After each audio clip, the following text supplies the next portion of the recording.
En este video lo que haremos es explicar cómo es que obtenemos la información para trabajarla. En el caso del coronavirus, de la COVID-19, la vamos a tener en forma de bases de datos que son mantenidas por organizaciones o países y que generalmente están de forma pública, lo cual es conveniente. Entonces, este es el texto que hice para esta serie, que pueden encontrarlo en la carpeta Drive que está en la descripción de este video y de los demás. Entonces aquí dejé dos links de bases de datos. Uno es de Our World in Data, que es esta de aquí, y otro es la de la sala situacional del Perú. Entonces, ¿cómo llegamos a las bases de datos? En el caso de la sala situacional está en la parte de datos abiertos y vamos a tener dos bases de datos en realidad, una para los casos positivos y otra para los fallecidos. Nosotros explicaremos con casos positivos, pero funcionan igual. Y aquí tenemos el botón de descarga. Y en el caso de esta página, que nos da gráficas, es bastante interesante, nos menciona que su base de datos completa está aquí. Entonces vamos al link que nos menciona y podemos leer la descripción. Y bien, en realidad está aquí. Este es la base de datos. Y entonces, podemos descargarla manualmente desde aquí, o en este caso desde aquí. Pero yo les recomiendo que lo hagan con código. ¿Por qué motivo? Porque les alivia el trabajo de estar buscando constantemente la página, descargándolo, poniéndolo en la carpeta correcta y luego leyéndolo. Entonces, con un código puede hacerlo todo por ustedes. Entonces, no es necesario que lo entiendan. Simplemente lo copian. Yo ya se los dejé aquí, listito. Y entonces simplemente lo copian y lo pegan aquí, en el programa. Entonces, ¿en qué lugar lo van a copiar? En un tutorial anterior trabajábamos en la consola, que es esta zona de aquí. Sin embargo, en esta ocasión vamos a trabajar en la parte de arriba. Para ver esto necesitamos apretar cualquiera de estos botones. Se nos despliega algo así.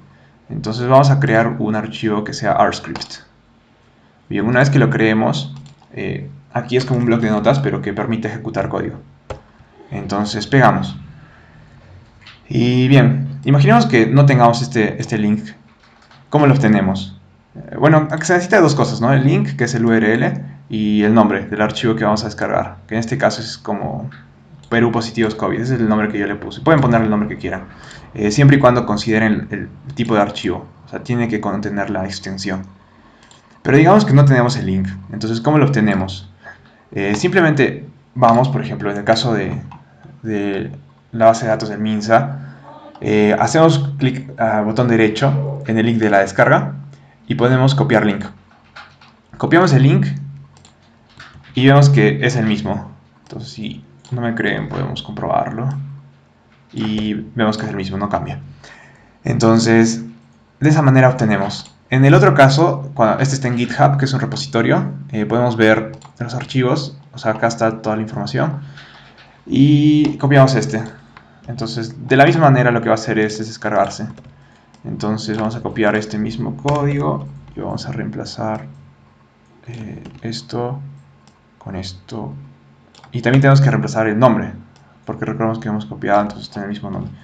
Yo le voy a poner el mismo nombre con el que estaba en la página, que es este de aquí. Y listo. Entonces, recordemos que estamos en nuestra carpeta de trabajo. Entonces, aquí aparecen los archivos que tenemos en la carpeta de trabajo. Entonces, primero lo que haré es guardar este código aquí, para tener acceso a él más adelante. Entonces, primero tenemos que buscar, si es que no estamos ya en la carpeta, entonces la buscamos. En este caso está en documentos, en mi caso, y en epidemia. Entonces, una vez que ya la tengan aquí, vamos a ponerle un nombre. En este caso va a ser simplemente códigos. Y la extensión, esto siempre tienen que considerarlo, es .r. Entonces siempre tiene que terminar en .r. Una vez que está así, le damos a guardar. Y nos tiene que aparecer de esta manera. Entonces, una vez que está así, ya podemos, por ejemplo, ejecutar esto para que se nos descarguen las bases de datos. Entonces, mañana, digamos, el link no va a cambiar, pero la información sí va a cambiar. Entonces, si es que nosotros ya tenemos estos links, entonces, y descargamos mañana los datos, ya tenemos los datos actualizados. Entonces es tan sencillo como seleccionar y darle a correr. Y listo. Entonces ya estamos descargando los últimos datos en esas bases de datos. Es tan sencillo como eso. Entonces, si mañana corremos el mismo, o sea, exactamente el mismo código, vamos a descargar otra vez, vamos a reemplazar los archivos que teníamos porque tienen el mismo nombre y vamos a tener otra vez la información más actualizada. Es por eso que recomiendo que lo hagan con código en lugar de hacerlo manualmente. Entonces esperamos y como vemos en nuestro proyecto ya se nos está incluyendo esos archivos.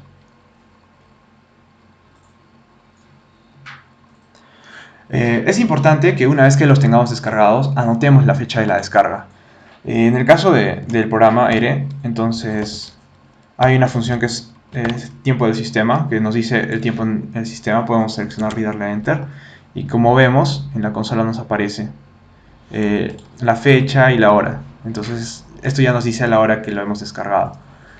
Esa es una opción, la otra es simplemente buscarlo, ¿no? Entonces acá nos dice la fecha, por ejemplo. Entonces podemos leer la descripción de la base de datos y anotar la fecha en la que esté, la última vez que se actualizó. Entonces, tener en cuenta que como es información cambiante, es importante anotar la fecha en la cual realizamos la descarga.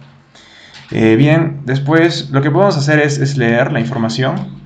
Esto ya lo explicaremos en el siguiente video un poco más y en realidad será muy repetitivo en videos siguientes.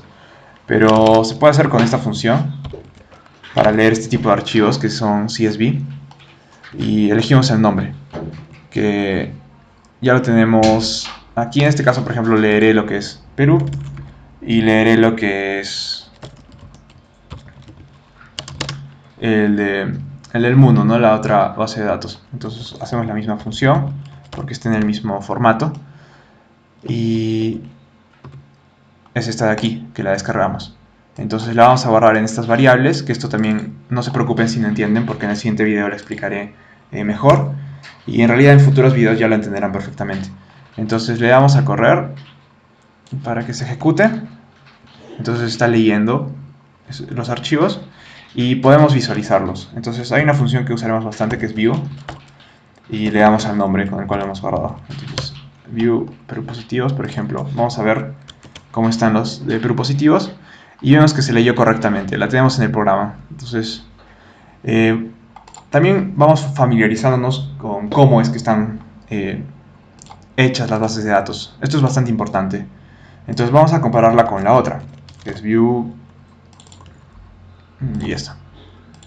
Bien, le damos a correr y vemos que esta es la otra. Entonces notemos las diferencias. En el caso de la base de datos de Our World in Data, que está aquí, tenemos de esta manera. Vamos a tener los países separados por regiones, por países, por ejemplo. Entonces, y por fechas, ordenados cronológicamente. Y de esa manera es que lo organizan. Por ejemplo, tenemos Afganistán y ahora empieza Albania. Y luego así tenemos con los demás países. O sea, veamos las dimensiones, es gigante esta base de datos. Y en las columnas, por ejemplo, tenemos muchas variables.